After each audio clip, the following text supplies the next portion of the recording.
quite sure what that was. Good evening. My name is Josh Martin. I'm with the City of Charleston, and so welcome tonight to our second night of evening lectures centered around Project 3500, which is the affordable housing strategy for the City of Charleston. Tonight, just a couple of housekeeping items before we start. Friday, we were scheduled to be here, then we weren't going to be here. We were going to City Hall and the City Council chambers. The wedding canceled, so now we're back here on Friday night. So the closing presentation, the work in progress presentation on Friday night will be held here at the Dock Street, which, so that'll be Friday at 5 p.m. Is that correct, Christian? Okay, great. So tonight, we are joined by dear friend Ben Pentreath, one of Britain's leading classical architects and designers, known for his elegant country houses, urban buildings, and thoughtful contributions to traditional town planning.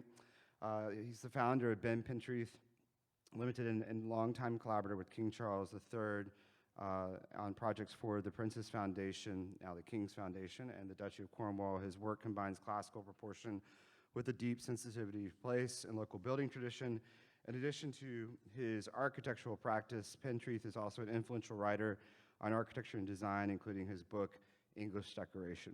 His participation in the Project 3500 Charrette, aside from making us all laugh, is especially meaningful because his work closely aligns with the principles that have shaped Charleston's historic urban fabric: walkable streets, human-scaled architecture, and enduring building traditions. As a designer who regularly works with historic context and new traditional development, Pentreath brings an international perspective on how cities can grow while maintaining beauty, coherence, and strong sense of place, making his insights particularly valuable to the conversation about Charleston's future housing and urban form. So please join me in welcoming Ben Pentreath.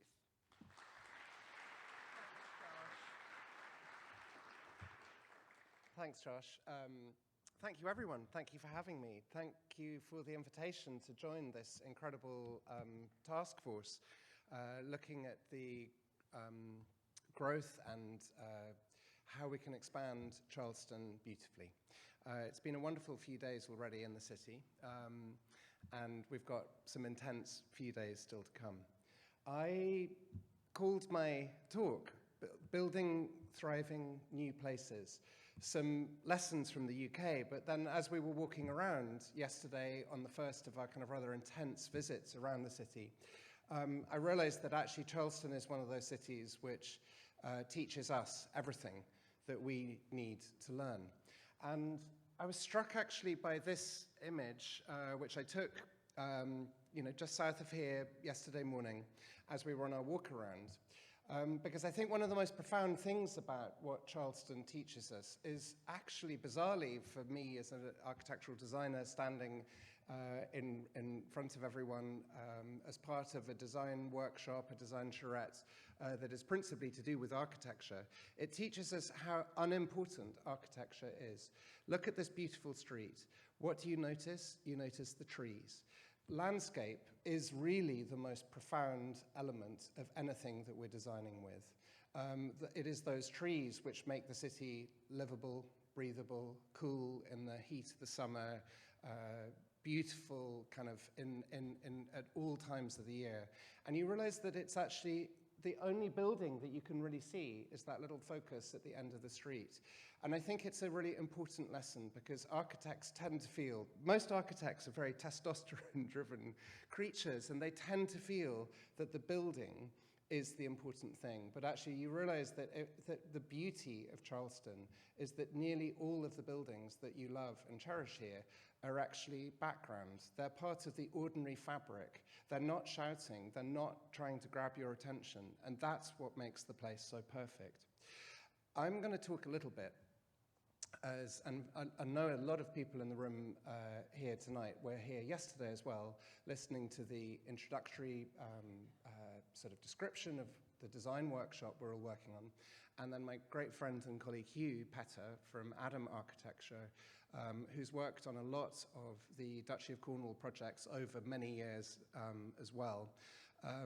Hugh gave a fantastic talk about some of his projects in a great amount of detail, and it was fantastic to understand the granularity of the process of delivering a high-quality place in a way that is deliverable and viable and sustaining for the longest term. And I'm going to share some slightly less in-depth experience from a number of projects that we've been working on in my studio over the years. My architectural practice, as Josh said, I founded it about 20-something years ago now. We're based in London. We're now a team of about 40 people. We work across the whole of the United Kingdom, and increasingly we're working around the world. And I'll show you one project at the end of the presentation, which really is around the world in New Zealand. It's about as far as you can get from London. But I'm going to start with a really very profoundly important project in England called Poundbury. And I'm starting specifically with some images, a series of images, which are not really to do with the buildings, but they're to do with people, and people occupying places. Now, this is a brand new housing development, a housing, as we call them in England, housing estates. It's a brand new housing estate. It's 30 years old, and can you think of another modern housing development anywhere in the world, really, where you have scenes like this in a brand new place, 30 years old, where you've got people at a farmer's market or queuing up outside a butcher's shop for their burgers, or here they are sitting enjoying a beautiful drink in the sunshine in the pub on the main square. The streets are lined with a kind of network of shops and small businesses at the ground floors all the way around, as you have here. And here's the great field, the park in the center of the development, which has got a cricket pitch, it's got tennis courts, it's got this little pavilion, sports pavilion, and here are people just enjoying the public realm. Now, and here in this slide, the allotments. There's a whole network of allotments, because as Hugh mentioned yesterday, that where your food comes from is a profoundly important thing that we have completely lost sight of in the industrialized production world in which we find ourselves. So, just to start with a location. So here we are in the UK, and I don't know if that little red thing, oh yeah, because it's St. Patrick's Day, I've got green socks on, just in case you were wondering. And I've got a green pointer. So London is here, that's the UK, and Dorchester, where Poundbury is located, in the southwest of England, in the Duchy of Cornwall estate. And just to explain very briefly, so Cornwall down here, and Hugh showed us a project yesterday in Newquay, which is one of the beautiful coastal cities of Cornwall. And we've just come a little bit further up towards London. And the Duchy of Cornwall is a very historic estate set up in the 14th century to provide an income for the heir to the throne of the United Kingdom. So for the last 50 years or so, that was King Charles, and his mother was the Queen. And while he was the Prince of Wales, he ran this huge largely agricultural estate. And it brought forward in various sites development. And the first of these is the one I'm about to talk about, Poundbury in Dorchester, kind of on the red asterisk there. And just to set the context, in the 1980s in Britain, all new housing universally looked basically like this. I couldn't tell you where that photograph was taken. It's brown bricks, brown windows, brown roofs. Actually, these ones are slightly exceptional because they do have very poorly proportioned chimneys. But you can see that absolutely no thought has been given to the public realm, to creating a sense of a street, to creating a beautiful built environment. This is entirely laid out for utility, and entirely laid out, I should say, also for cars. It's the condition which we built in Britain for 50 or 60 years, suburban sprawl. I can't help but say in America that you guys really perfected suburban sprawl, and then you've also done an incredible job of exporting it. And what do we mean by suburban sprawl? We mean development which is purely designed around the convenience of the car. So it starts with roads. The next thing which goes in is the turning circles for the bin lorries or the car or whatever it might be. Then the road and the curbs are designed and the visibility displays. And then finally, the last thing that goes in is the house. In fact, these houses are slightly unusual because you can actually see the front door. Normally, kind of in most suburban sprawl houses, the first thing you get to is a huge garage, double garage, and sometimes you have to actually walk around the corner to kind of find the front door. So the prince found himself in the early mid-1980s in a situation where in Dorchester, down in the southwest of England, the county town, really beautiful county town of Dorset, the Duchy of Cornwall owned a lot of land around the edge of Dorchester. And every few years, the council, the local authority, like your city authority here, would say to the Duchy of Cornwall as one of the main landowners, we need more houses, sell us more land. And the way that business used to be run at the Duchy of Cornwall was that the land would be sold, it would be given away to the cheapest developer who would pay the highest land value. And no design quality, nothing, no interest at all in what the place was going to look like. And so it went on for about 50 years, all around the edge of Dorchester. The Prince of Wales, as a young man, was getting extremely interested in many things, but architecture was one of the foremost kind of like areas of his interest, where he was beginning to make the connection between the physical built environment and the way in which people could live their lives. And the quality of their life. And he was spending an awful lot of time in the 1970s and 80s visiting many failed places in Britain, and he was beginning to join the dots as a young man, far younger than Hugh or I are today. He was beginning to join the dots that there is a correlation between the physical built environment in which people live and how they are able to live their lives richly and fully. And it was around about this time that he was introduced to this wonderful man who very, very sadly died last year, tragically died last year, Leon Creer, who was an extraordinary architect. He was a master planner. He was what's called a polemicist. I mean, in fact, Leo once famously wrote in the late 1970s, I am an architect because I do not build. He was famous for writing kind of amazing documents and books all about the problems of suburban sprawl and the pressures that it puts on our traditional cities, the idea that you have a traditional town, a traditional city, surrounded by kind of suburbs where the only way to get anywhere is in your private car. There's no public transport can survive, you can't walk anywhere, the only way to get anywhere is in your car. And that is the environment which we've built over the last 70 years. And you see it every day in America, unfortunately. So Leon had started in the 1970s to kind of formulate a series of proposals on paper only as to how we could counteract this idea that the only way that places can grow is to get bigger and bigger and bigger with cars getting the only way to get from one place to the next. And he had a series of beautiful diagrams showing the idea that a city could grow as they always had done in history. If anyone in this room has ever been to London, you know, which is one of the great global kind of mega cities, you realize that London is actually made up of a whole series of dozens and dozens of what were originally villages. And they're still there. And you've got that here as well in Charleston, where each quarter, each little district of the city has got its own distinct character, it's got its own shops and services, and it's got its own sense of place, but it's also uniquely part of the big city as a whole.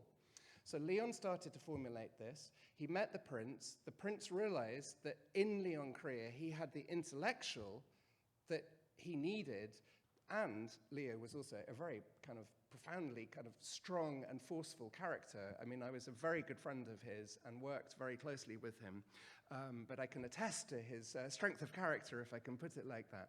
He was a very dogmatic, forceful person, and he had very strong ideas about what was right or wrong in urban planning. And he managed to force through a completely different way of how we plan the built environment in the UK.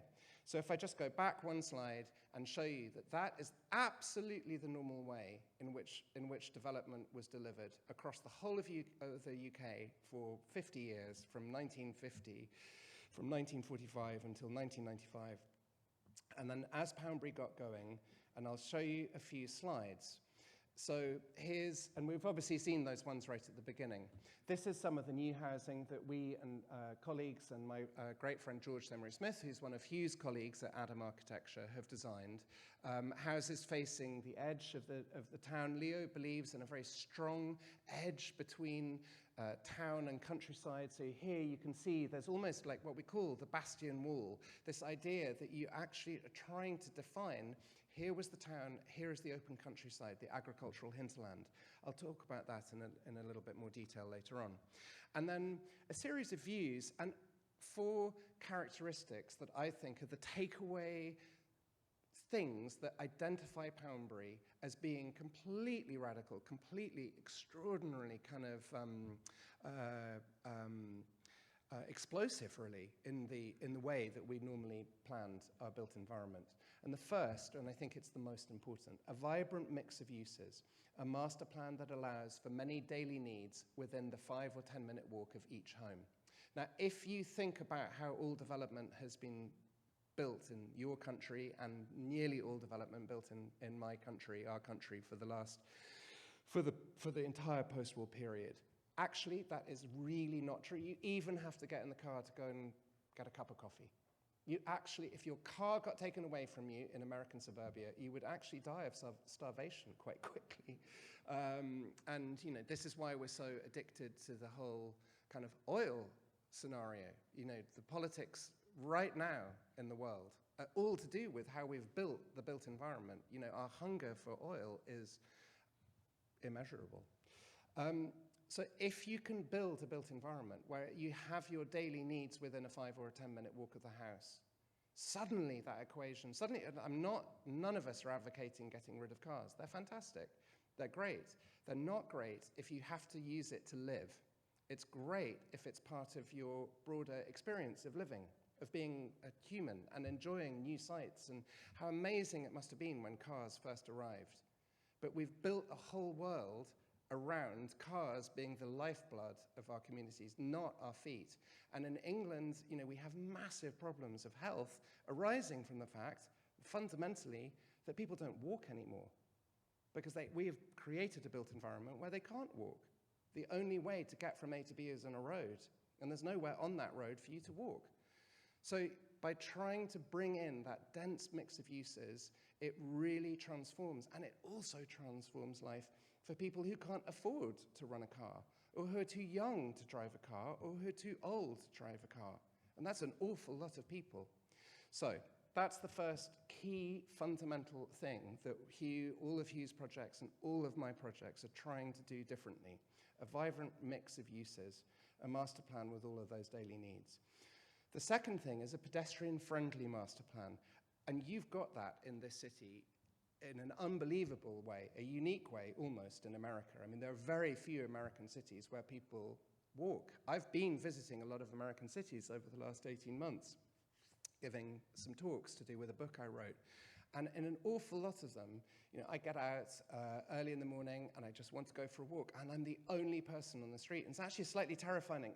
It's a kind of like really nerve-wracking experience, being the only person on a street in a city. And I'm like, what just happened? I didn't watch the news. Has there been a kind of nuclear Armageddon and I didn't know?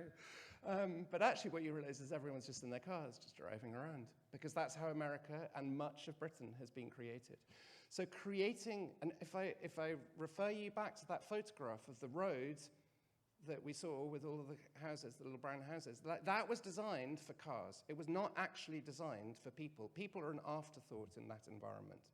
So it's all about creating a network where it's nicer to walk than it is to get in your car. And so we don't have cul-de-sacs, we don't have curvy distributor roads. We've got streets and squares and green spaces in the middle of it. And here, this is particularly important for the delivery of this project, which we're talking about in Charleston this week. Seamless and visually indistinguishable social housing incorporated throughout the development. Now, I actually do happen to know which of the social houses in that photograph, but if we were walking down that street in Poundbury together, no one, I would bet $1,000, no one would be able to tell me which houses were social or which were private. And that is the purpose of Hugh's lecture last night, was to show in Nansleddon development, which we'll touch on very briefly. It's absolutely vital. Now, this came entirely from the Prince of Wales, because the way that social housing had been delivered in Britain, and very much in America as well, since the post-war period, since the First World War in Britain, so for well over 100 years now, we've tended to build enormous housing estates for social housing. There was a really nasty coalition just after the Second World War when we had war-damaged cities, we had governments realizing that there was a very aging social housing stock which needed reconstruction. There was a very large number of old places, and from the legacy of our Victorian cities, which were not very well designed and planned, which were in very, very poor condition.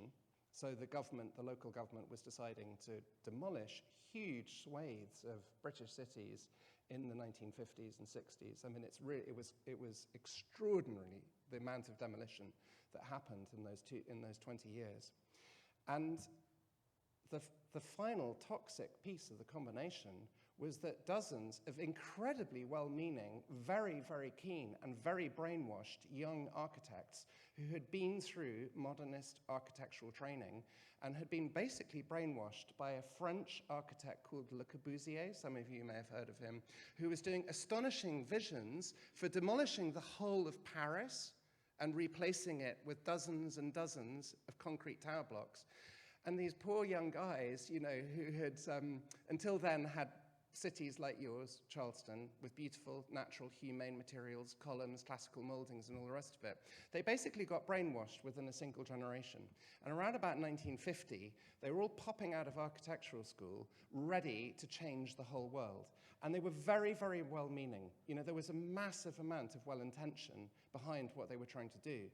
But what they actually ended up doing, the city planners, the wrecking ball, the demolition crews, and these young architects, in 20 years, between 1950 and 1970, they transformed the landscape of the British city from something which had been like what you've got here, completely walkable, completely compact, completely dense. And all over Britain, we have now the legacy of these enormous housing estates with social housing completely, with enormous tower blocks, many made of concrete, which is now failing because concrete has actually, turns out, got a really short lifespan.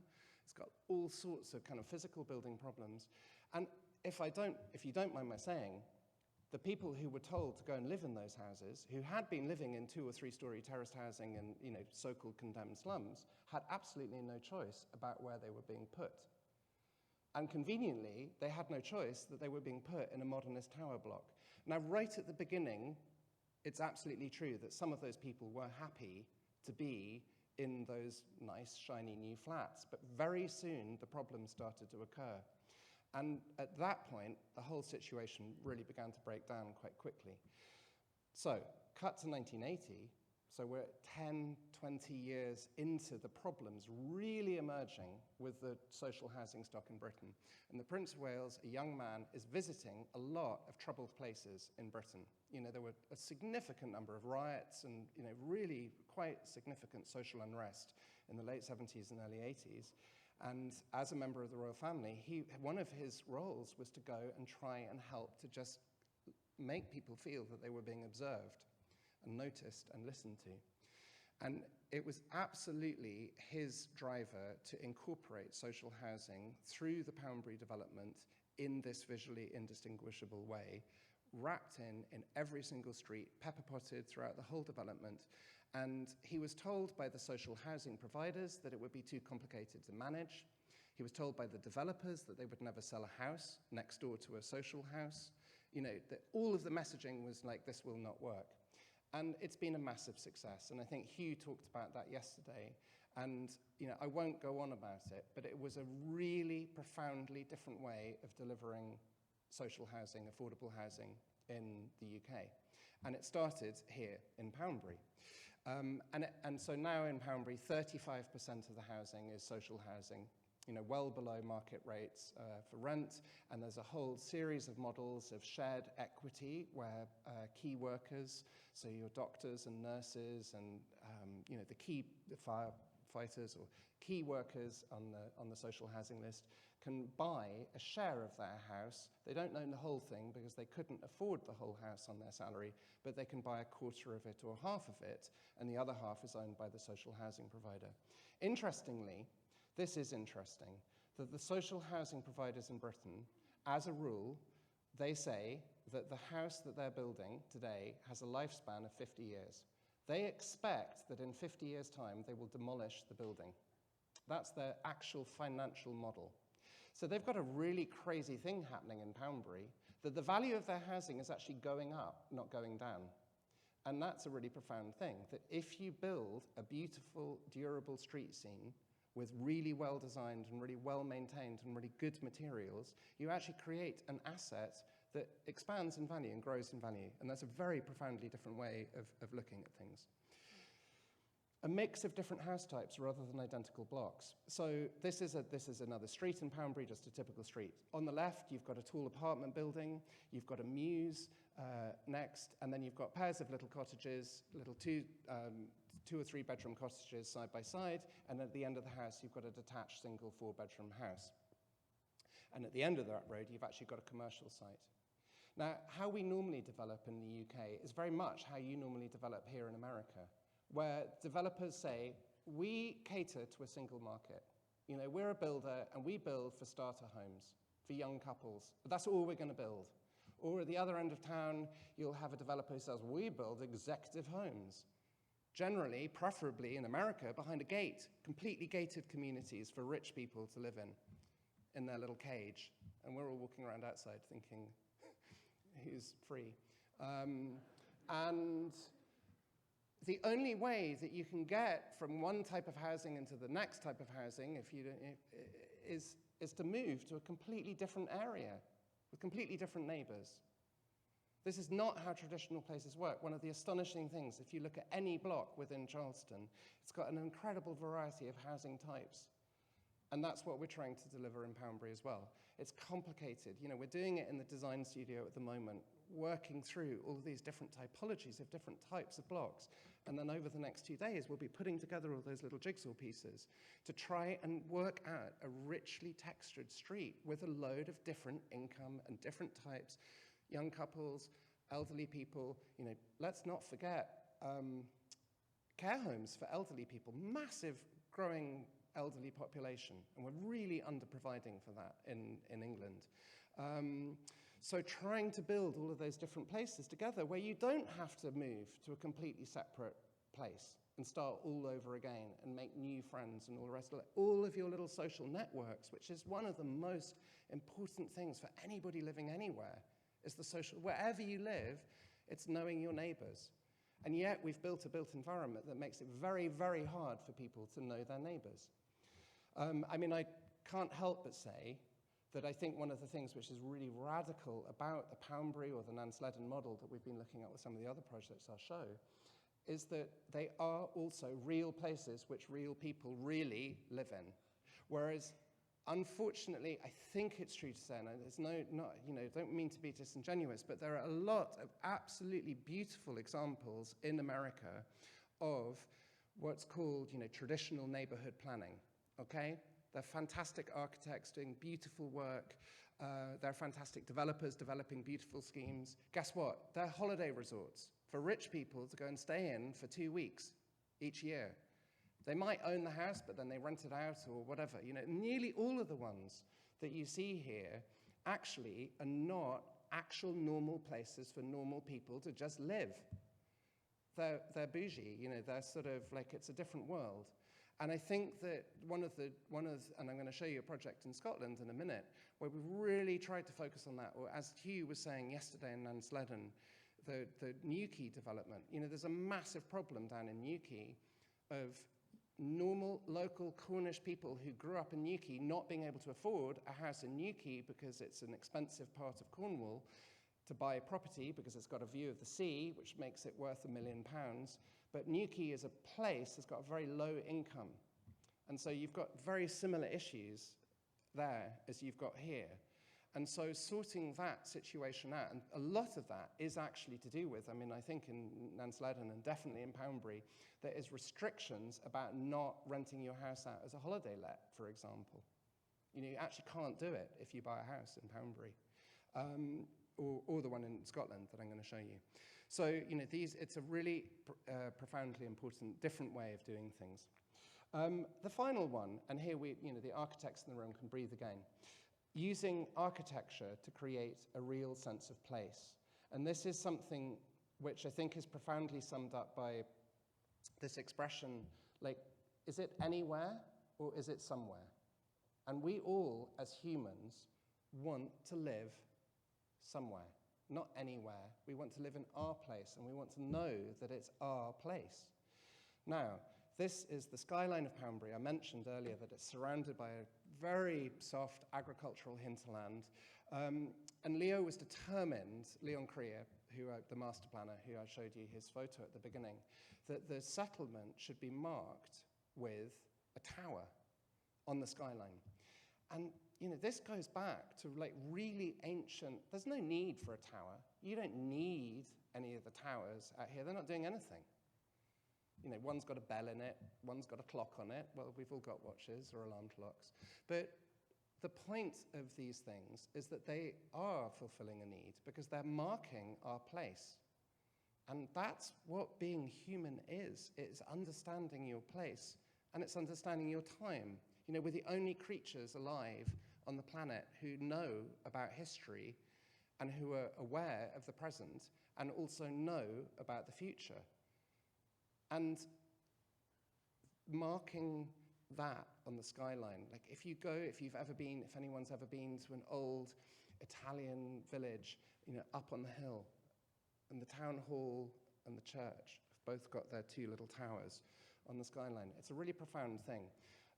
So you can see here that the skyline of Poundbury is dotted with these elements rising up above the roofscape. But if you compare that to how we build all of our other places today, it's just kind of relentless 1 or 2 story housing with nothing. In fact, in America, you don't even get a little chimney popping up. It's just nothing. So, using architecture to create a sense of place. So the prince pulled together all of his ideas, and it's actually quite a sweetly naive book. Like, he was young, he didn't really know in any detail what he was thinking about. He was 35 or 36 when all of this was going on. He wrote a book, he did a TV program. You can find the TV program on YouTube if you just search A Vision of Britain. And you can buy the book on the internet, like millions of copies got printed, and they're now £1, you know? And it's really interesting to read it, because a lot of all of his early ideas are in here, and they're very simply written out. It's very uncomplicated language. It's very unchallenging. And one of the things about this movement is that it's actually about designing buildings that are uncomplicated. You do not have to have a degree in architecture to understand one of these buildings out on the street. You can just see it. You can understand everything about it. In fact, the buildings were all built by people who couldn't even write. They couldn't even spell their name. In the 18th century, if you were a builder in England or Charleston, you could just about make a little mark for your name. You certainly couldn't read. And yet they built some of the most beautiful buildings ever created in the entire history of time. And we've got into a world where the only way that you can appreciate modern architecture, it's like modern art. You've got to know.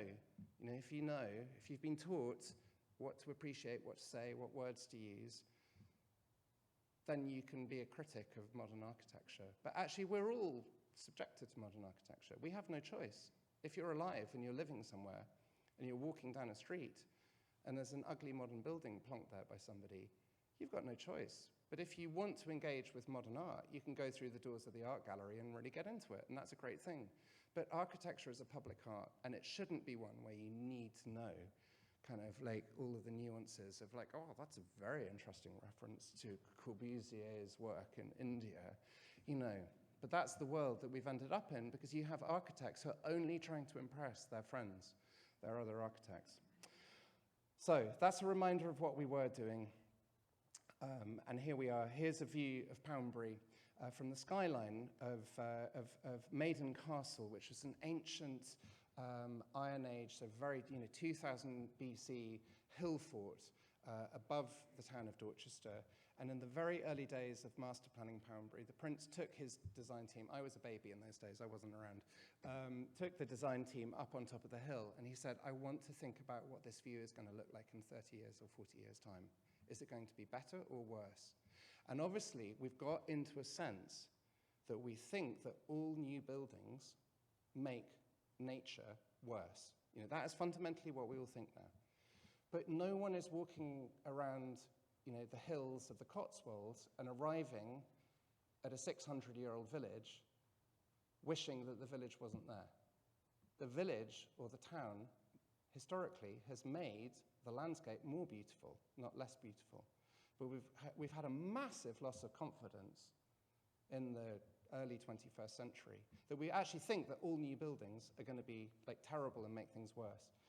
And I think it is true to say, when you stand up on Maiden Castle and look back at that view, that it has actually made Dorchester more beautiful, not less beautiful, which is a great thing. That's Nansen Leaden, just to remind everybody, which we saw yesterday.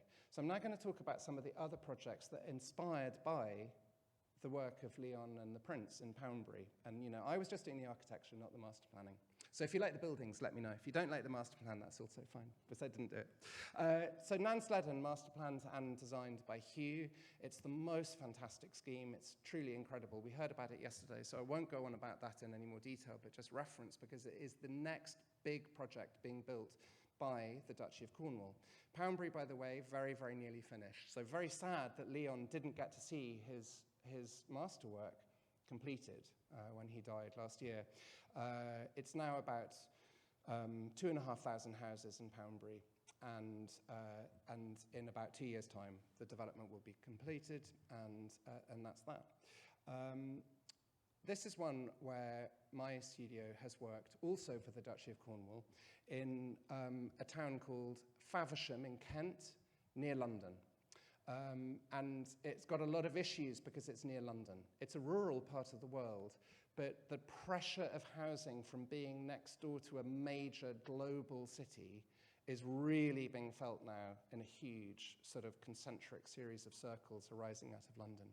The Duchy of Cornwall owns a large farm to the south of the city of Faversham, and our studio was asked about 6 or 7 years ago to start considering a master plan for the site. Now, I'm not going to talk about this in masses of detail, but we started fundamentally with topography, land, and water. Like, where does the water go? What does the land form? What's the natural kind of ecological systems underneath this, the whole crazy thing about tree roots talking to each other through the soil. This is stuff we didn't even know about 40 years ago. So that fundamental landscape strategy was part of it. But in the architectural world which we're engaging with, we started, and I'm going to whiz through these because now it's not the moment, but you can download it on our website. We did a very detailed characterization study of the town of Faversham to inform kind of what our design work was going to be about. We actually went all the way back to geology and kind of what's underneath the ground, because that's all to do with how water drains. And that's a major issue in your city. It's actually a major issue in most places, how water drains. We really need to think about it. Then we looked at the historic growth, and in the middle you can see the sort of the dark red. That's the historic bit.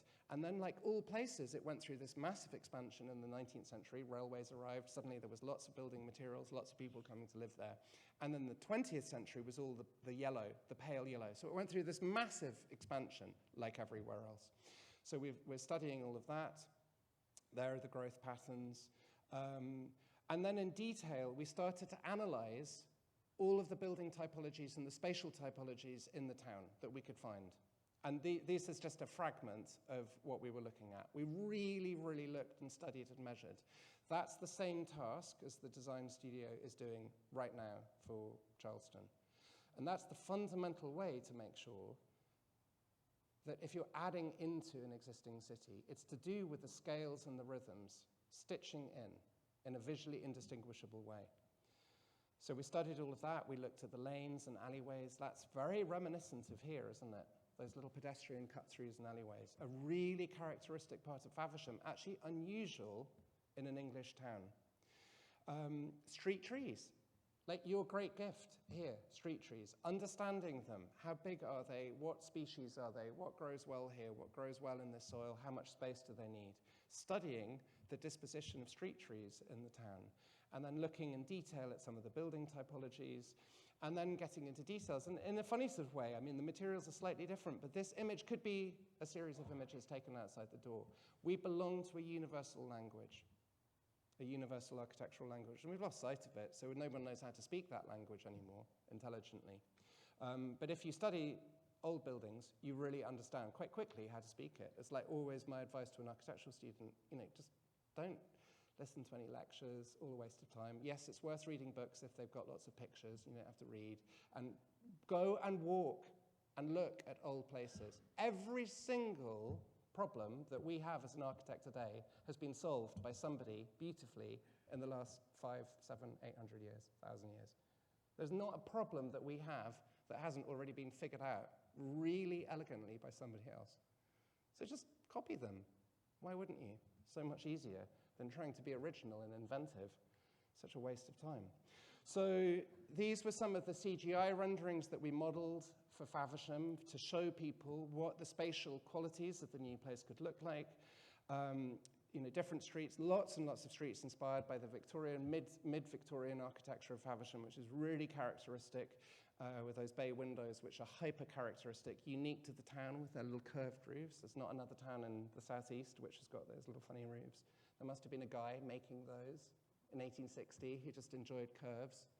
Anyway, there they are. So we're going to copy them.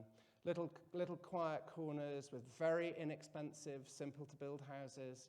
Nothing to go wrong there. No ornamentation for the builder to get wrong or anything else. And then little bits of the scheme which were a bit more drawing on the Kent vernacular. And you've got lots of clapboard, painted clapboard buildings here. Well, we've also got them in Kent because it was an area which didn't historically have a lot of stone, but it did have plenty of wood. And then, curiously, Kent is where a lot of the people left from when they first came to America, where you also found a lot of wood. So there's a lot of similarity, actually, between the two. Hey-ho. And here you can see one of the little pocket allotments, one of the things about green space. Everybody wants green spaces and development. It's what makes us feel alive, nature, right outside our front door. But if green space has no function, if it's just grass doing nothing, actually, it can very quickly become quite degraded, not very cared for, not very useful. And actually, it either needs to exist for nature to really thrive in, but nature doesn't thrive in a mown lawn that is sprayed with chemicals every 6 weeks to keep the weeds out. Or you want to use it for growing food. So we've got little pockets of allotments going all the way through. And then we are on the edge of a really bustling, very successful market town with a really active high street, and it's great. So the last thing we want to do as a development on the edge of that is to suck life out of a very successful place by giving people another place to go shopping. But what we do want to have is a place where people can get their daily needs within a 5-minute or 10-minute walk of the house. So we've got a little parade of shops. It's not massive, it's not going to be overwhelming, it's not going to be too complicated to build, but it means that everyone in our development could, it's not that they will necessarily, but they have the option not to get in their car, which is a really important thing. So that's a view of the shops. And it was great because last week, finally, after a huge battle, just takes so long to get planning for anything. And I don't want to sound like a persecuted person, but thank you for being my therapist. If you try and do something nice, you get more criticized than if you try and do something crap. Because if you try and do something completely crap, everyone's like, they get cross with you, but then they move on to the next battle. But if you're a nice person who's trying to do something really well, then planning officers and many local people think, wow, this is a really interesting debate, and I'm really going to join it. And they can really persecute you. And I'm like talking to the planning officers going, surely you're not asking the horrible house builder down the road building 1,000 disgusting houses the same questions as you're demanding of us. It's not credible because their result is so terrible And ours is already so much more thoughtful, but you're really nailing into us. Anyway, thanks for the therapy. We got planning, so that was good. Next scheme, much smaller, Duchy of Cornwall, also down in Cornwall. This is a small development on the edge of a very historic city called Truro. It's one of the smallest cities in Britain. It's the county city of Cornwall. It's an absolute Georgian gem. It's got incredible streets, incredible centre.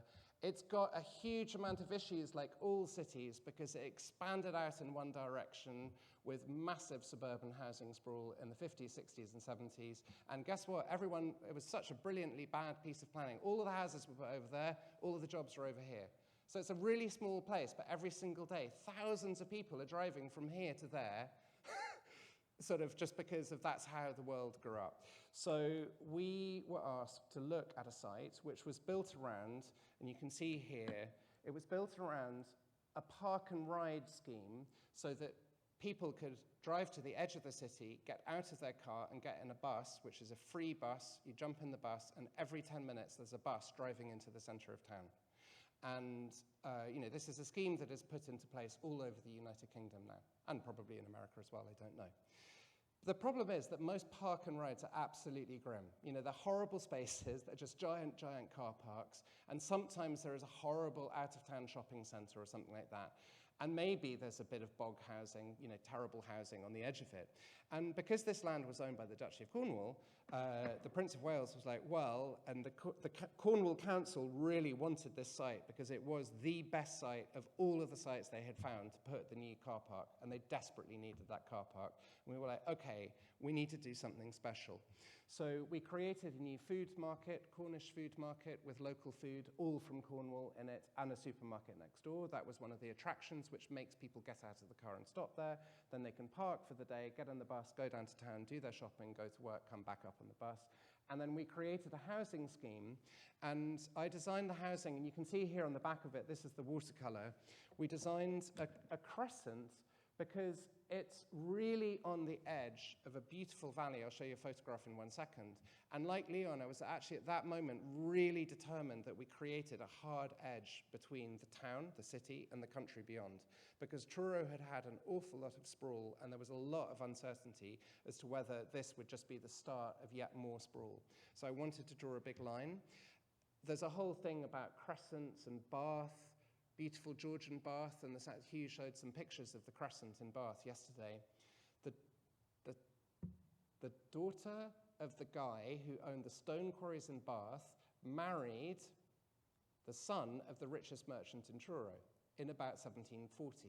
So suddenly Truro got filled up with Bath stone, came all around the coast. It was kind of like the craziest thing. So it wasn't just me kind of looking at the valley and wanting this curve. There was actually a weird sort of narrative as to why it was sort of meaningful in this place to build something that had never been there before. And then behind that is a small garden square in here, which we made an allotment because the Prince of Wales loves growing food. So there's a watercolor of the allotment with the square of little houses around it. And there's a photograph of the crescent. You would not believe the complications getting planning approval for this. It was like people were just demented about it. Understandably, they were very uncertain that it would be delivered properly, blah, blah, blah, blah, blah. All of those issues, which are normal issues. I mean, and down there in Cornwall, they were really crazy. My surname is Pentreath. I'm a Cornishman, and it's probably the only thing which actually meant I could get out of some of those public meetings alive, because people were so ready to kill me.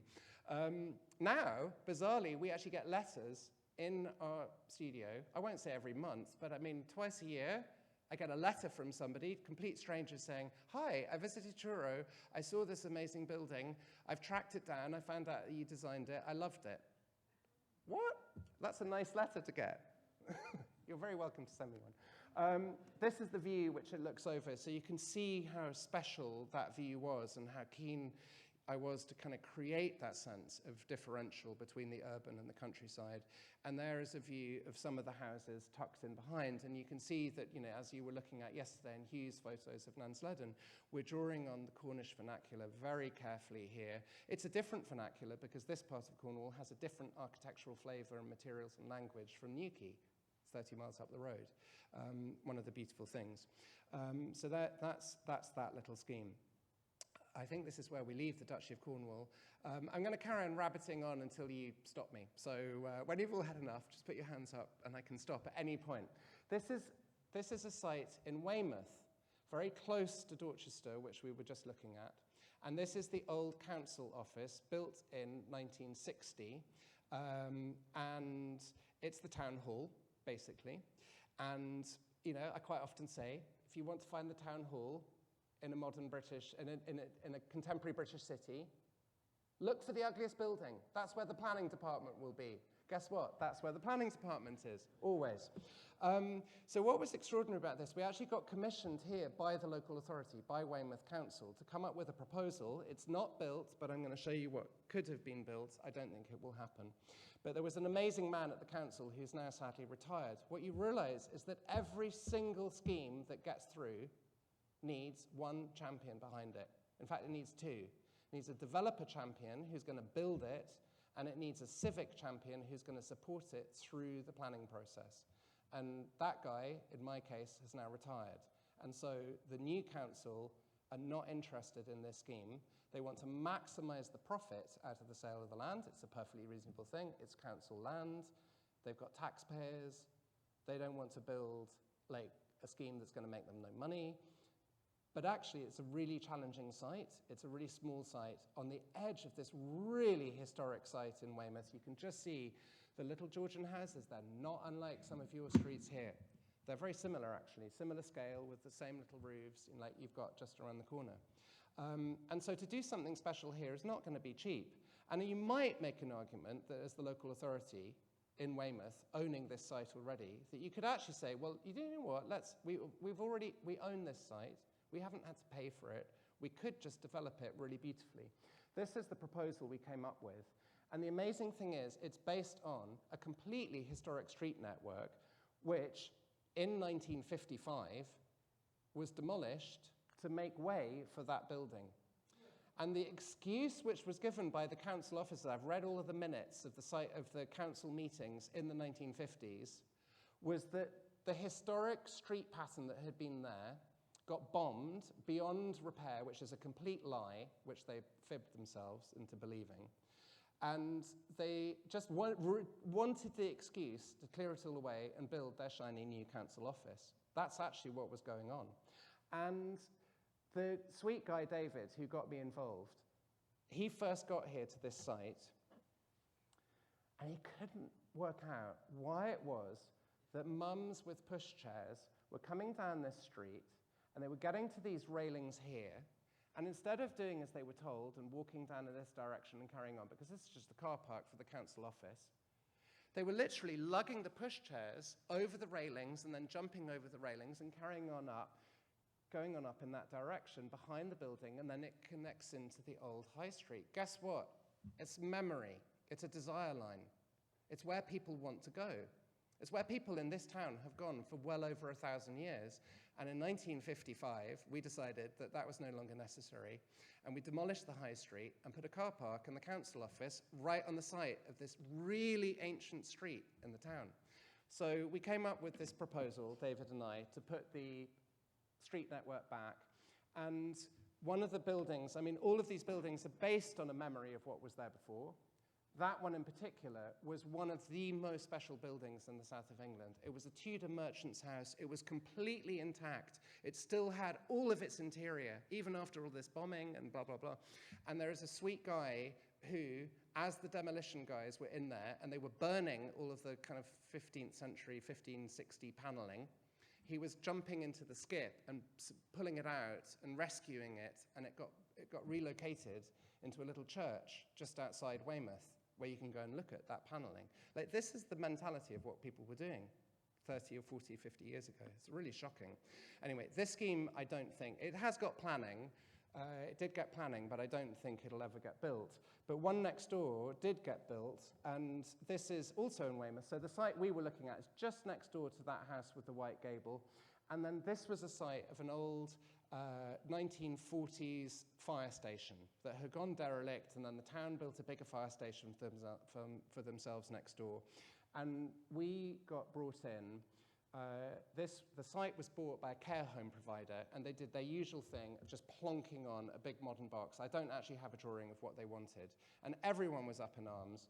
And the planning officers actually said, look, I don't know why you're not just doing what you're doing in Poundbury down the road, because it's so nice, which we had been helping them with.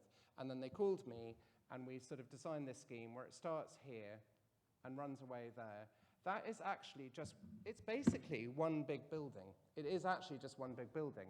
Like where there are little doors here, you know, this is somebody's flat in there, and they do have little doors out into their private house, onto their private terrace, but that is someone else's flat, and that's someone else's flat up there.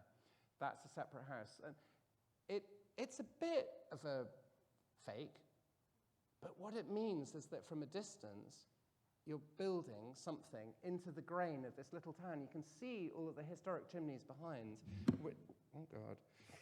which belongs. It belongs in the town. The physical grain belongs. And this is one of the things we're grappling with in Charleston, where you might need some quite big buildings, which have got multiple apartments in them, but we don't want them to look like a giant apartment building necessarily. So one of the things we're grappling with as the design team is like, can we do things with that to make it split up into something that is finer grain and actually belongs within the grain of the city? And the way that I looked at this is it's currently one big building, but it could actually be converted one day into dozens of little houses. Okay, now I'm going to take you to the other end of the country. And here we go. This is what is going on up in Scotland.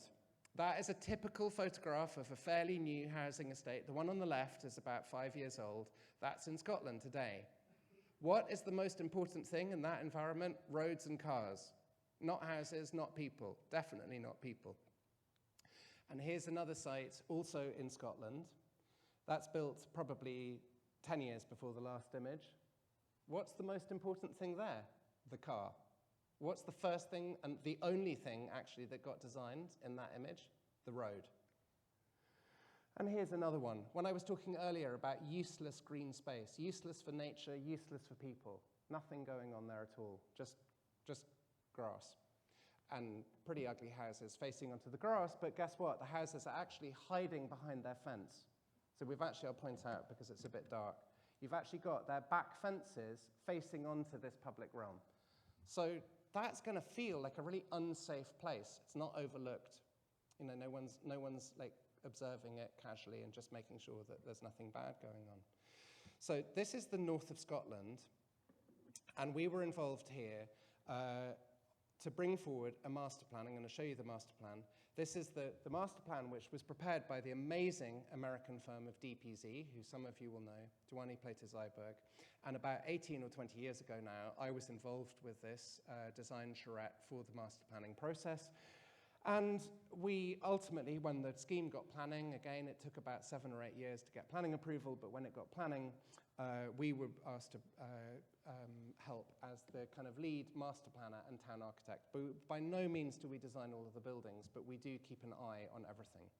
So this is in a town called, I'm just going to see if I flick through some images. I might be able to show you where it is in the world.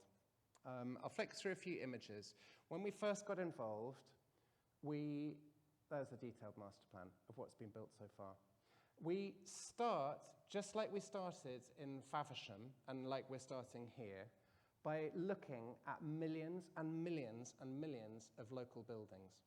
And one of the things which I've learned is if you want to find the answers, you find all of the answers to how to build your place within a 10-mile radius or less of that place. And actually, the client here, they started by going on a massive trip. They went all over Europe, they went all over Germany and Holland and seeing like really innovative new housing schemes and all the rest of it.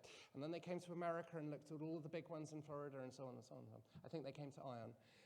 And then actually, when we're designing, we realized that every single solution that we need is within a 5-mile radius of the site in the little local towns. And that's where all of these photographs are taken as well by my client, who is a mad guy taking photographs. And then he never learned how to download a photograph from a memory stick. So he then kind of like would build up these little, those little SD cards or whatever they're called that go on the side of your camera. He had hundreds of those, and each one was filled with thousands of images. And I was like, oh my God, how are we going to process all of this? So I made somebody who worked in his office print them all out the size of kind of little tiny postcards. We had about 10,000 postcards laid out, and then I categorized them all. It was a mad process, but it was a way of it was his therapy session. And we categorized them into these zones. You can begin to see them, the different typologies. Thousands and thousands of examples of the same repeated typology. You could do exactly the same exercise here. It would be an amazing, mind-blowing exercise to do. So we've got cute little cottages, we've got bigger houses, we've got more urban conditions, we've got civic buildings, and then we've got really civic buildings, kind of, and sometimes in very humble places. And then, to try and make sense of, like, John, my client, who I'll talk about in a minute, wanted to do everything everywhere. And one of the things which is really important to realize in life is that you cannot do everything everywhere. You have to set some limits. You have to say, this is the character for this place. And what's this place going to be about? And how is this place in the development going to be distinct from this one? So we gently went through that process, and we've still got this. This is a giant plan of the whole town. We've still got it rolled up 20 years later, where we've set what we call our essential DNA of Tornagrain. And this is the first phase, and you can see how we were working. And then secondly, we studied the fabric, the physical kind of the veins, as it were, of the local towns. And they all have got the most incredible richness and complexity. And you just learn so much. And they're all a little bit different. I'm not going to talk about them in detail because we'd be here all night. But it was a wonderful, wonderful exercise studying all of these. And that process then led on to where we are today in the studio, which is doing these little sketches. We've all, in our different desks, been doing little sketches of different buildings and how it all goes together. And these are our little drawings showing kind of that first phase. And these, the guys in the studio will see I work in terrible felt tips. I'm not very neat. But it gets down the essential qualities of what we're trying to do. I thought there might be a location plan up here. There isn't. It's way in the north of Scotland. We'll get to another UK location plan. It's near a city called Inverness. Okay, so Inverness is the main city in the Highlands of Scotland. And basically, Inverness has had crazy growth over the last 50 years. Between 1950 and the year 2000, it sprawled in a completely uncontrolled and unplanned way. Absolutely no thought was given by anybody as to where anything went, apart from, like, the farmer selling his field. And if the farmer sold his field to a guy who wanted to build big box retail selling drills or something, that's what got built. If the farmer ended up selling to a different developer who built cheap housing, that's what got built. And no one was ever thinking about what got built where. So it's really crazy. It's exactly what happens everywhere else, but it was really extreme in Inverness. And to their amazing credit, in the year 2000, the city council, the Highland Council, who the local council, said, we cannot go on for the next 50 years doing what we've just done for the last 50 years. We have to have a plan for major growth. And the city had grown by thousands and thousands of houses in that time. And no one had given one shred of a thought as to what was going where, what was next door to anything else, how you got anywhere, could you run a bus, blah, blah, blah. None of that. So to their credit, they said, we need to come up with a new plan. Their plan in the council was to build across this whole kind of rural corridor stretching out to the east from Inverness, was to build 6 settlements of 1,000 houses each, all along a new road that they were going to build. And they went to all of the various landowners, and they said, hi, we've come up with this great idea for 6 little villages, but actually a village in Scotland is not 1,000 houses. A village in Scotland is about 50 houses or 100 houses. They're really small, compact places. So 1,000 houses is a sort of weird size because it's not one thing and it's not the other. It's not a village or a small town. It's just a big blob, and it's not big enough to have the critical mass of all of the services that you need in a place like you've got here. So my client is a long-term landowner. He's called the Earl of Murray. Again, he was very young. He was in his 30s when he got approached. And they basically said, this is what we want to do. And he said, look, I really want to help, but I think this is a terrible idea. And he said, I don't actually want to sell my land for just these 2 or 3 little settlements to be put in a random place, with the only way to get in between them in the dual carriageway road. So he went away and thought about it. He's an extremely thoughtful person. That's when he started visiting some of the places in America, looking at different ways that you could do development. And his vision became that we should try and put all of the development in one place so that it is large enough that it is a self-sustaining critical mass. It's actually going to be big enough to have a small hospital, a secondary school, 3 primary schools, all of the daily needs of a thriving town on the site. And so that was the master plan that I was showing you right at the beginning.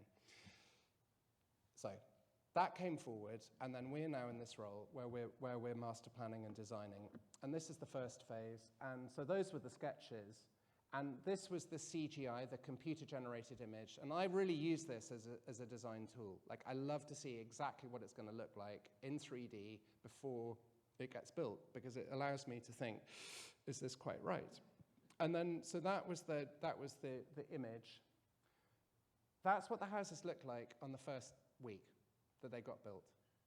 It's pretty similar. What's the difference? The hedges and the trees. That's the only difference. Now, all too often, members of the public are sold a scheme on an image like this,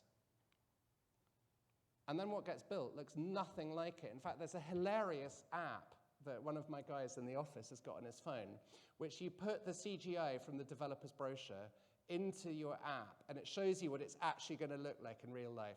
The trees don't get planted, like the shop is closed, there's no cafe, there's no one there, the public realm was not delivered so beautifully, there were no benches put in, and all of the buildings have gone streaky and shit. It's kind of a really useful use of AI. It's very cynical, it makes me smile. But here, I think that you can say that on day 1, we actually built what we said we were going to build, and then not so long later, a few months later, the hedges have filled out. And there we go. You can see that the little young beech hedges are getting going. This is the first resident of a town of 6,000 houses. So on the left in the yellow hat is the client, John Murray, and on the right is the first resident. He happened to be an electrician working on the development, and he loved the houses so much that he and his wife were desperate to buy one, and that is him on the day, the day before he's about to take occupation. Here we are after the first spring, so the trees are growing up and the hedges are growing up, and you can see the grass beginning to take shape. And there we are kind of a few months later. And so that when I said that landscape is this magical ingredient, right at the beginning, like I think that sequence of photos talks about it more than anything. It looks completely different from what we were just looking at in Cornwall or Dorchester. It's based on small Scottish vernacular towns. This is a very famous one, actually not very close to the site, but in Scotland, called Inverary. It's an incredibly beautiful planned town built by the Duke of Argyll in the 18th century. Very, very simple and very inspirational. Actually, very inspirational for the project which we're doing here. So here are a few photos of the first phase of Tornagrain. These were taken a few years ago now, 2 or 3 years ago. A lot has moved forward. That's the shop in the first phase. Interestingly, to start with, that little shop was not sure that they wanted more than one half of the building, so they took the first half, and then a yoga studio moved in next door. And after about 6 months, the yoga studio needed a bigger space, so we built them a shed. And then the shop was like, oh, great, I can get, so they doubled in size instantly. That's looking back to the pharmacy. And this is a view of the main street, kind of running down of that first phase. And these photographs are of a brand new place built 3 years before the photographs were taken. You know, it's not an old place, it's brand new. And it's not expensive to build. It's a very poor part of the world. There is very low house prices in Inverness, on the edge of Inverness. Because salaries are low, it doesn't have the issues that you've got here. And here it is being built. You know, this is what it looked like 6 months before. Like, it's not that complicated, it's not that terrifying, you've just got to do it with intention. We mentioned food, it's got these fantastic allotments, which are just my favorite place in the whole town. That building with the green and the red is a little primary, it's a nursery school where they actually, basically, unless it's pouring with rain or snowing, they're having all of their lessons out in the wood next door. Very, very popular nursery school. That's a view of the allotments. I was talking about desire lines earlier in Weymouth. That's the ultimate desire line where we haven't made a tarmac path, we've just let people walk where they want to walk. And the allotments have been really successful at binding together people who are moving in and kind of meeting their new neighbors and all the rest of it. And we didn't realize how successful they would be, but 2 years later we had to build a whole new allotment, and that's that one getting going behind its hedge. And you can just see the first little allotment beds, the pioneer allotment beds. Public arts, as Hugh mentioned yesterday, little details which make all of the difference. This is a weather vane and a sundial in the market square of the first phase. All small Scottish towns have something called the Market Cross, which is basically what this is based on. And there's a particularly local one which we measured and copied, and it was made by a local stone carver, a really, really beautiful little piece. And it's those sort of touches which make all of the difference to an otherwise plain built environment. There is a view of the first phase taking shape. You can see that it's very, very simple. There is no ornamentation on any of those buildings. They're built of white render. It's the cheapest possible building material. Locally, most of the houses historically are built of stone. We can't actually afford stone. We did one stone house. It cost another £20,000 to build the stone facade.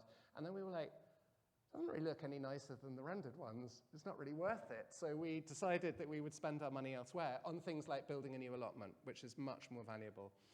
They've got a great little website and Instagram. So that's obviously when the Queen died. But you can go onto their Instagram. I've got all of the addresses at the end. I love this photo, which somebody produced a couple of Christmases ago, of all of the front doors and everyone with their wreaths hanging out on Christmas. And this lovely image, which is a bit fuzzy because it's a video if you go online, is their first picnic. So every year they have a picnic on the day that the founder's ceremony was. I've just reminded them, we're coming up to 10-year anniversary next year. We need to do something big. Set up a brewery, maybe. I don't know. And then my favorite thing of all, so I am a great believer in plants and growing. This photo was just came in the summer. So you can see here, what does it say? I might have to... Liz was presented with the McCormick Cup. The McCormick Cup is named after Charlie, my husband, because the favorite thing I do in the entire office is sponsor the cash prizes for the winning gardens of Torna Graham, because I feel people need to be motivated with some hefty cash prizes. And my favorite thing I've ever designed in my life is the garden certificates, which get handed out each year to the winners. And it's a really great way of encouraging people to take an interest in their front garden, because you get hundreds of pounds if you win the best front garden. Like, it's not nothing, hundreds of dollars. So it's a very hotly contested ticket. And I also bought some really nice silverware, so you can have a nice silver cup on your mantel shelf for 1 year only. Anyway, that's that. This is another development in Scotland near Edinburgh for another legacy estate, the Earl of Wemyss and March estate. Very similar framework of houses, very similar chassis, very different materiality and typologies, and it has a very different flavor. Hugh and I were chatting about it. One little corner of that is a sheltered housing scheme for elderly people, so affordable housing for elderly people. And you can see here how we're stitching in around a network of really wonderful existing trees and hedges, which a lot of other people would have just got rid of, but you can't ever chop down a tree. It's just criminal. And we did low stories, 2-story only, and it's on the other side of that, there's a big garden courtyard in the middle, which all of the flats and houses look out onto. And there's nothing more communal than a big garden in the middle with everyone's little houses and their front doors leading onto it. And they don't actually have a private garden at all. They've just got a little terrace where they can have their pots and their garden bench, and then there's a proper big garden in the middle. Here we go. Has everyone had enough? How are we doing? 10 more minutes, how's that? So, up top, that was where Inverness was. Now we're jumping down here to a town in the south of England, a city in the south of England called Chichester. Here is a photograph of the view of Chichester. It's actually a very similar place to Charleston. It's a very historic city. It's actually Roman in its foundation, so a tiny bit older than you, but, same idea. Colonial invaders coming in and putting down a grid. Here is the beautiful Chichester Cathedral, and just like Charleston, it's on a grid, but it's a deflected grid. That's one of the things which makes your city most magical, because so many American cities are just built on a grid where they were like, okay, we're going to do completely straight lines. Guess what? We're going to do straight lines in this direction as well. So that, I mean, I love it when you go to somewhere like San Francisco. The landscape is doing crazy stuff, but they've completely ignored the topography, and you've got all those mad houses. But actually, you've got the most wonderful deflected grid here. That's what we had in Chichester, and we had quite a prominent site right on the edge of the main historic city. It's up there under construction, on an old military barracks which was being shut down. I'm going to hurtle through these because the main message, these are some little aerial watercolors of the site. We inherited a scheme from another architect, and the developer basically just ran out of patience with the architect and said, could we do it? And we had a very short period of time to do the master plan. I had to go in on a certain deadline. The previous architect was going to, other than these big trees around the old military parade ground, which were protected, there were all of these little clusters of really lovely old trees all over the place, which they were going to chop down because they were in the wrong place. And I was like, you cannot do that. So we did a whole new scheme, I'll whiz through these photos, where we just kept all of those. And then this has got a very different flavor to some of the others that you've seen. The planning officers and the developer on the edge of this very historic place did not want to have somewhere which felt like a replica of the existing place, like a debate that you're playing with in Charleston. If there's time, I'll show you right at the end. So here we did something where the form and the massing and the scale and the materials are all very traditional, but the actual design is slightly different. You can see it's just a tiny bit more contemporary. Certain areas are very dense. It's actually achieved a high density this site. Certain areas are very urbane. These are some of the existing trees that we kept and built little garden courtyards around. It's definitely going to be one of the challenges in this city. There's another one of those views. And then again, let's just get back to what the priority is. It's about making a lovely place for people to live. And we've got playgrounds, we've got kids playing, and all the rest of it. And we are memorializing the history of the place in all of the street names as well. Now, I literally don't want to go on for too long, and I think I'm about to go on. Josh, I can tell you're about to attack me. I was going to talk about a development in Hampshire, but it's very similar to all of the other ones. So I want to see if I can click through to New Zealand. And this was a house, a private house, that a young Kiwi called me in the middle of lockdown, sent me a message on Instagram, direct message on Instagram, saying, hi, I've got a house site in Christchurch. Would you design a house for me? And I was like, I'd love to. That would be fantastic. Anyway, so that's how I met Vinny, and we designed that house. That's the CGI. It looks like it could be an American house in a way, because it's a very similar aesthetic. There it is under construction, kind of almost finished. And I love that photograph of his little 3-year-old daughter hugging a column. If anybody needs to know what columns are for, it's to be hugged by kids. They are huggable things, which kind of sharp metal posts are not, okay? It turned out that Vinny was a property developer with an absolute passion for traditional architecture, which is why he delivered that so beautifully and carefully when we designed it. Now, Christchurch, New Zealand, 15 years ago, had a massive earthquake, 2011. Like, the whole of the city centre was wiped out by a huge earthquake. Luckily, not very many people died, because it was the middle of the day and everyone was sort of out and about, and could get out of the buildings. But it was absolutely devastating, and the whole of the centre of the city was just demolished, and very few buildings left standing. And basically, everyone moved out. They just left, because you couldn't be there anymore. And it took a long time to build the city centre back. And then what has happened all over Christchurch is that condemned houses, like earthquake-condemned small single-story houses, probably built in the 50s and the 60s on very large gardens, are being redeveloped. And they look like that. That's how every single new house in New Zealand looks, built of basically what I would call black and white plastic. You know, it's a really weird thing, because we're all freaked out about plastic in the ocean now, because we see all of those awful photographs of, like, creatures in the sea with plastic wrapped around them. No one seems to care about plastic and buildings, but we just build everything with plastic cladding all over it, all made of oil, all kind of flammable, really weird. Anyway, so Vinny has a passion to do things differently, and this is what we're designing for him. And he asked me, having done his main house, could we do some houses for his development company? And they're sort of flying out of the door. They're very simple. Again, that could be a little kind of model for here. They're very, very inexpensive to build, but they're cute, and they are really popular. People absolutely love them. I've shown you one or two of the Instagram feeds of the various other the developers and stuff, and they're all quite tasteful and, blah, blah, blah.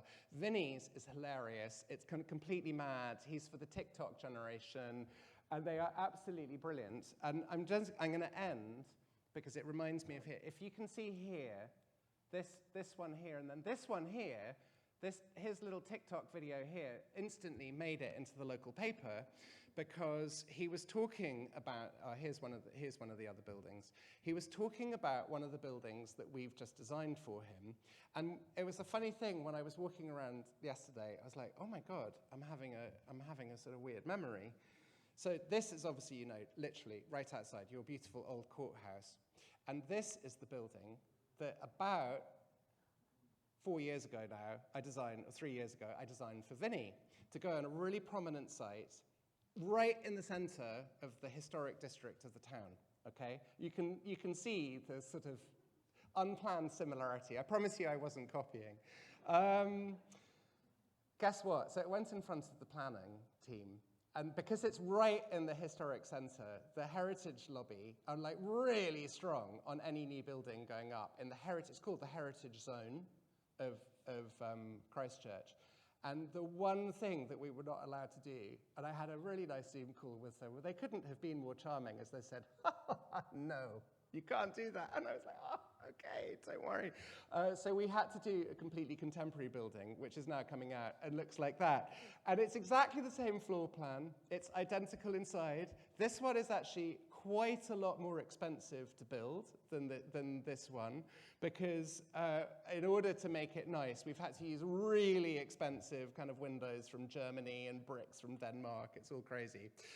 So I just leave you with that thought in Charleston, because I think this debate about what buildings look like in historic cities is raging here, as with so many other places.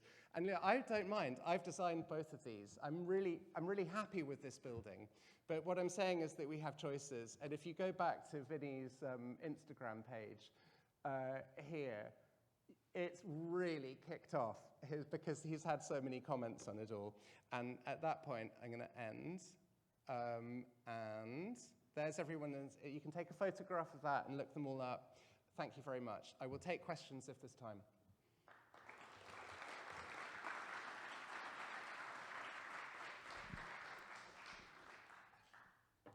I don't know if there is time. I'm not going to be offended if there are no questions. There is a question. Hello. I think there's a microphone coming around the room now. I have many, many questions. Thank you for this inspiring presentation and the beauty that you've created. It seems like many of these projects have an angel behind them, someone Yes. with deep pockets perhaps, or just a true passion for the kind of community you want to create and the kind of architecture you Yes. do. But can these kinds of communities and projects be created in places that don't have a royal behind them or don't have an angel benefactor behind them? Yes, they absolutely can. And the angel benefactor is a very apposite phrase. You have to have somebody who owns the land, who has a long-term vision to do something different. Because in the short term, they're going to have less money. So if your only interest is to maximize your profit, you're definitely going to sell it to a PLC, what we call a PLC, public limited company, a volume house builder. Because the volume house building industry in Britain, like here, depends on building the cheapest possible buildings, okay, selling them for as much as they can extract out of customers to make the maximum amount of profit, which means that they can, A, give a lot of money to their shareholders, because they really do generate massive profits, the big house building companies, but also they can pay the biggest checkbook to the landowner. So you have to have a landowner whose primary focus on day one is not maximizing their immediate return. They have to be slightly less greedy on day one, and they have to be patient. When you look at some of the size, there's schemes the size of Hughes or the ones we're working on, there's a massive amount of evidence, and Hughes' lecture yesterday showed all of this, and the lectures will be downloadable from the 3,500 website, I think. He's got a lot of links into booklets produced by kind of really serious reports, which proves that over a long period of time, if you try and do the right thing, ultimately, you will actually make probably more money. Because in the end, the house prices that we achieve in somewhere like Poundbury from the private housing is way higher than if they just sold it off. But you have to be careful and patient and slow, and you do need an angel. And if the angel isn't there, it's really tough. And Hugh and I deal with lots of landowners who individually are quite committed to doing the right thing. But then you come up against their trustees, you know, the people who actually control what's going on. And you'll very often find that there's some really cynical person on the board of trustees who's like, well, or like the one in Weymouth where I was like the council. And that's really tough, because if somebody's decided that we're doing the bad thing and it's not worth it, it's not worth the hassle, it's really hard to persuade them. I will be honest, I'm showing you here kind of, and Hugh was yesterday showing you the best projects that we're doing. We do all sorts of ones where it's a lot grubbier and like more complicated, and I'm less proud of the outcome and all the rest of it. And I'm really interested in working in places where it isn't completely what you call la-di-da, like, you know, because it's an obvious criticism of Poundbury. It's only possible because it was the king. Actually, it had nothing to do with the fact that he was the Prince of Wales. As such, he was just passionate. And if he hadn't been the Prince of Wales but had still been the landowner, I guarantee it would have had exactly the same outcome, just less noise all around it, because he's deeply passionate and he puts his money where his mouth is. But it's a slow process. So given what you just said and the ingredients that are required here, Yeah. how do you see things moving forward in Charleston's case, and are you optimistic about being able to introduce some of this magic Yes, into our new if I wasn't developments? optimistic, trust me, I wouldn't be here. I turned down, and Hugh would be the same, we turned down dozens of projects where it's just there's like nothing for me to do here type of thing. So, which is a lovely position to be in. But so here the issue is that you've got this massive disparity between, you know, the value of some of the housing stock, largely, I imagine, lived in by slightly absentee owners, you know, investment houses, and then how normal people are living. But the one thing that you do have is you are in a very, very desirable place. So that will generate a degree of value to deliver the overall mission that is being talked about in this project. I'm extremely confident that the numbers will all stack up. I'm extremely confident of that, because it's a very, as the mayor said yesterday, you know, you're becoming the victim of your own success. It's a very different condition than if you're the victim of failure. So it's a much easier condition to manage. It's just more stressful. Yeah. Next question. There's one in the guy. Hello, Ben. Hey. Oh, hello. Yes, Hey, sorry, how's it I going? was Hey. pointing in the wrong direction. Hello. Okay, I have an Hi. easy question for you. Good. So, I only like easy questions. so England, what they've done brilliantly is that you guys have elevated mass transportation, Yes. and the I was- president. The president. If you're English, You think that mass transportation in England is terrible, just to let you know. We all think it's completely disastrous, expensive, run by corrupt private companies, blah, blah, blah. We hate our public, but we are very good at it compared to here. Well, It's true. My wife and I love taking the tube. Yes, So good. So do I. The precedents that you gave, Weymouth, Dorchester, Chichester, Yeah. they all have commuter mass transportation that is very elevated compared to what we have in the Yes. US. And Faversham even has high-speed transportation. Faversham does, Yeah, yes, yeah, of it course. does. So I've heard this from somebody much smarter than myself, that affordable housing, traffic, they're actually not the issues, but they're the symptoms of not having a robust, elevated mass transportation. Since we don't have that here in the US, how are you guys approaching that? Because that's huge, because cars, you have to drive here. There's a lot of different issues that you have to Yeah. deal with here that you do not have in England. So how do you deal with that? Trust me, we've actually got basically the same issues. Like, most of England is not well served by public transport. It's abominably badly served by public transport. Because there is a high, we've got the legacy of a Victorian railway network. We haven't actually really invested in it for a long time, other than in London, where we have amazing, the Elizabeth line and stuff like that is incredible. But outside of London, we're not shining examples, trust me. If you haven't got the legacy, which we are sort of lucky enough, and in some ways kind of, it's having a Victorian legacy is tough, actually, because it was very comprehensive when it was built. It's not the best system now, but we can't really afford to do anything about it. So even the tube in London, it's actually quite a bad system compared to modern underground subways being built in the last 25 years. We've got very cramped trains and all the rest of the issues. But what would I do here if you didn't have that legacy built 180 years ago, 150 years ago, with a sunk cost that we don't even need to worry about?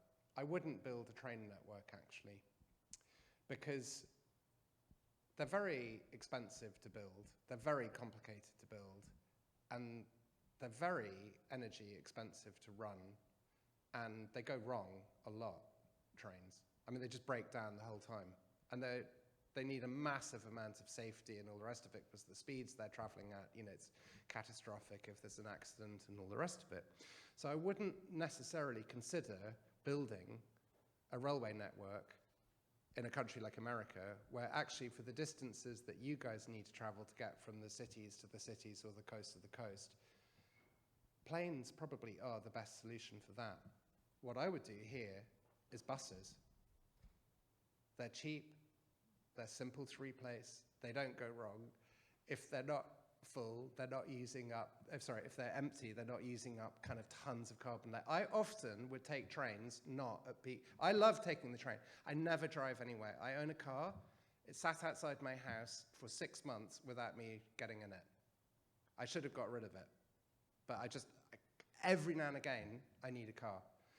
I should just rent a car, but I can't cope with the hassle. I actually have somebody in my office who just drives the car around the block so it doesn't die. I love trains, but I take trains a lot when other people aren't taking them. I don't take peak commuter trains because I live partly in London.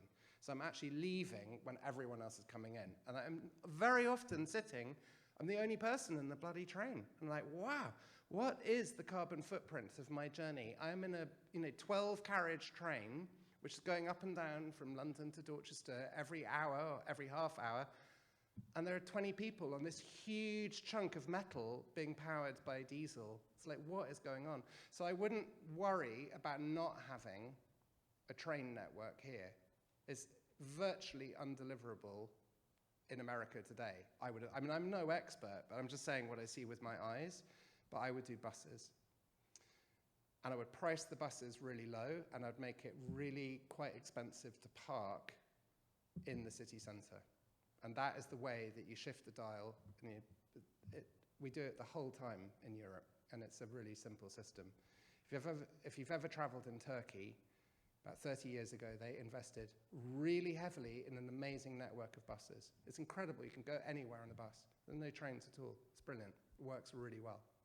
And it's simple. existing infrastructure. That's what I would do in Charleston. I'd just look at all of the routes, work out where everyone is, and use a really great bus network. And I wouldn't allow any new housing to come forward in suburban Charleston unless the bus was already in place. Because I've, flew in yesterday, 2 days ago, and as you come in and land, all you see in the low country for miles is like very low density, car-oriented sprawl, and there is no way that a bus system could run around any of that, because how could you predict where everyone was going to go? It's too late. Anyway, next question. Sorry, I didn't, yes, hello. Hi, I was curious. My understanding that a lot of the materials that are used are locally sourced on the project. And I was wondering, with locally sourced materials, how that stacks up against materials, as is often done in construction, now that are shipped from various other parts of the world. Yes. And how the economics of that work. Yes. So actually, in quite a few of the projects that we were looking at today, unlike Hugh's project yesterday in Cornwall, where, as he was saying, they made the Duchy of Cornwall, and the particular guy, Tim, in charge of the project, made this commitment to use Cornish slate on the roofs of the houses, which costs a lot more per house, doesn't it, Hugh? About 5,000-ish pounds per house extra, which you're not going to sell the house for 5,000 pounds more. It's not going to be worth any more by putting the really lovely, beautiful, local, very visually identifiable local material on the roof. So actually, if you times that by 1,000 houses, that's 5 million pounds land value lost, or is it 50 million? I can't do maths. 5. So that's a massive commitment by the landowner. And as Hugh explained yesterday, that is designed to warm the local economy. Okay? So all of that money, that £5 million, is being spent within a 50-mile radius of the site. The benefit of that is absolutely massive. And commensurately, Hugh made a lot of the elevations of the houses much simpler to compensate. Poundbury was working, 30 years before. And they weren't making that commitment in those days. It was actually a massive struggle just to get slightly better quality materials coming in and slightly better detailing. And so we import materials in Poundbury from all over the world. A lot of the bricks are made in continental Europe because for whatever reason, they're cheaper to make than bricks in Britain. I don't know quite why that is, but we're probably lazy and expensive compared to German people making bricks. I don't know. The curbstones, the granite curbstones in Poundbury come from China. Crazy. But they cost the same price as a really horrible the cheapest concrete curbstone that you could buy. Now, in Cornwall, the Duchy made a commitment to only use Cornish granite in the curbstones and to make compensations elsewhere. In Poundbury, it was a different era, and we're now just embedded in a system. So where do I stand on things like that? I sort of can't personally do that much about global trade. We do check the supply chains. We do make sure that the curbstones coming from China are not being quarried by kind of like 8-year-old kids. We definitely make sure of that because there would be a reputational disaster. But the fact that curbstones are being made in a factory or a quarry in China and shipped on a boat and arriving in Dorchester, so that now for the next 300 or 400 years, we've got a material that is far higher quality within the overall public realm for the same cost as the really, really cheap concrete curb. Weirdly, I'm sort of personally okay with that. I'd much prefer it wasn't, but if that's the situation that we live in to get kind of good quality materials, I can sort of get my head around it. But we're always trying to chip away. Now, the scheme in Scotland, we have made a commitment to have natural slate roofs rather than fake slate roofs. But there's no way that we could afford Scottish slate. Even if you're doing a really fancy house renovation for a millionaire, very often you don't use Scottish slate because it's in really short supply and it's really, really expensive to buy. There is no way that we could afford it in Tornagrain. So they've made a commitment to use natural slate, which will weather much more beautifully. It grows lichens in different ways. It doesn't shine in a horrible way like the plastic ones, and we just don't want to cover all of our roofs in plastic. But that slate comes from Canada. Don't ask me why Canadians can mine slate cheaper than Welsh people, but it's the bitter reality. It's a lot cheaper to buy it from Canada or Spain. And I'm okay with that because, we love Canadians. Two more questions. Two more questions. One there and one here. Yes. Sue, was there a Where's the gentleman one there? Hello. Hello, hi. Hi. Thank you for your presentation. The Not at all. implications of the projects you went Yeah. that you profiled, what were the implications for the existing neighborhoods in those communities? Yes. If that's a fair question, because as It's- context here, you're it's a- working on the it's- the affordable housing Yeah. project. We have Union Pier project, and Yeah. yet there's the existing No. fabric of the Yeah, community. Charleston is I think, the scale of development that this city is facing over the next 15 years in such a special place is really, I've never seen anything like it. I have to be honest. And this is why you're the victim of success, not of failure. Because most places, as the mayor said yesterday, they're either growing or they're dying. You cannot keep a place exactly as it is. It's just impossible. There's a very famous quotation in that beautiful book called The Leopard. In order for everything to stay the same, everything must change. It's a really profound thing about how organisms grow or die. You cannot stay the same. It's impossible for a living creature to just not change.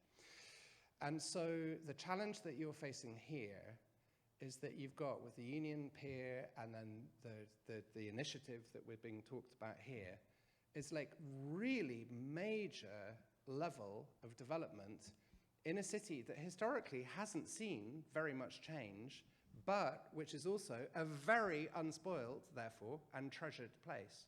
So those sort of frictions are really powerful. And, it's uniquely Charlestonian to have those conflicts because most places are either kind of like there's no development happening at all or no one really cares, okay? However, I would say that in schemes like the one in Faversham that I was showing you, where we're stitching onto a fairly small town, the Duchy of Cornwall controls land on which we can build about 2,000 houses. Faversham at the moment is being swamped a little bit like the outer boroughs of Charleston are by huge suburban sprawl development on a massive scale, and it's completely terrible. So there is a general feeling in the town that they want no new development at all. The interesting thing with the Duchy coming forward is that they do have really now an amazing reputation because of Nansleden, because of Poundbury, where for 35 years they've been walking the walk. They've actually delivered what they said they would. Okay, so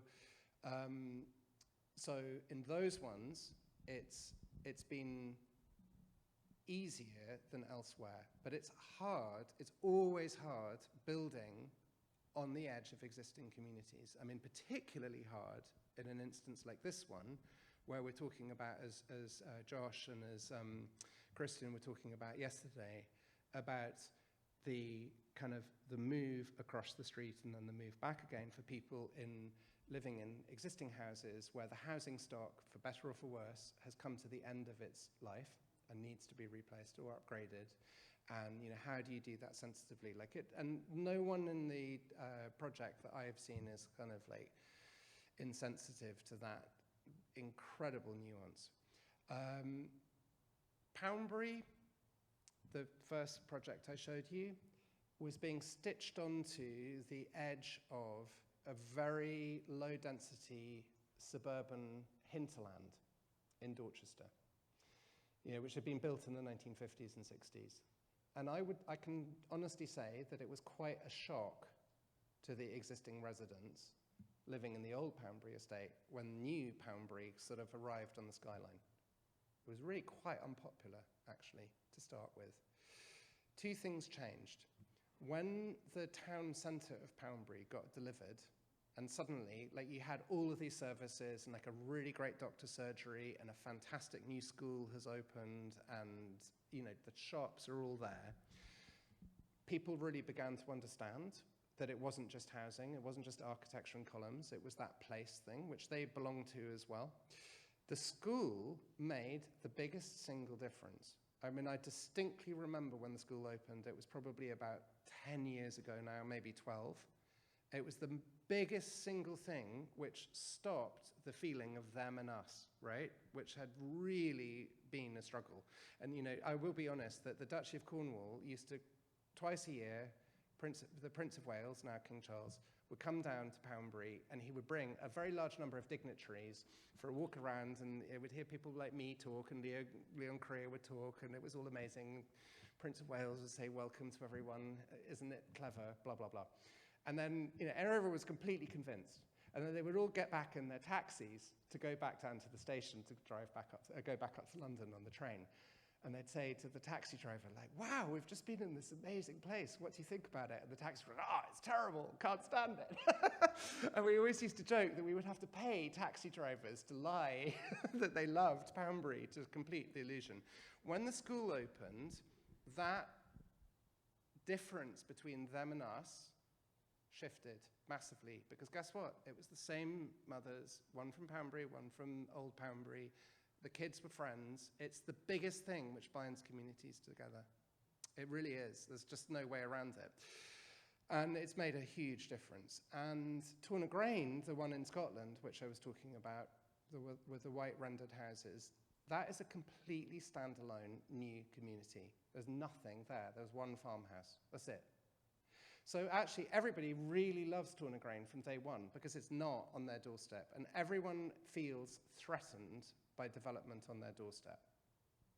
Everybody. And they're right to, because most development built today is terrible, and you should do everything you can to stop it, because it's normally terrible. And that's, but then if everyone fights that fight, then they get exhausted, and then they give up, and then it still gets built anyway, and then you go off and fight the next fight, type of thing. That's the world that we sort of live in. But I always hope that people can see the difference between the poor quality development and when something good is being done. And when something good is being done, it makes a massive amount of difference to support it rather than try and fight it. That's my view, but you know, it's personal. Hello, yes, there's a hand up there. Hello. Hi, how are you? Very good. Good. Listen, all I've seen and the pictures you've shown, and all about London and all these expensive places. So you're in Charleston, South Carolina, right now. Okay, so None of the places I showed you were expensive. really? Apart from one, Chichester. That's the only one. Yeah. Okay, all right. So what do you propose for Charleston designed houses you would use here? Well, you need to come tomorrow at 5 p.m. back here, and then there's a half week markup, so you can actually come and see what we're proposing. For Charleston, the type of Charleston. design Yeah, house yeah, yeah. and stuff like that you're gonna do. Okay, and then I mean, the irony is that the house Okay. is right outside the door. Like I said in that very first slide, okay, where you couldn't actually see any of the buildings, just the trees on the street. Yes.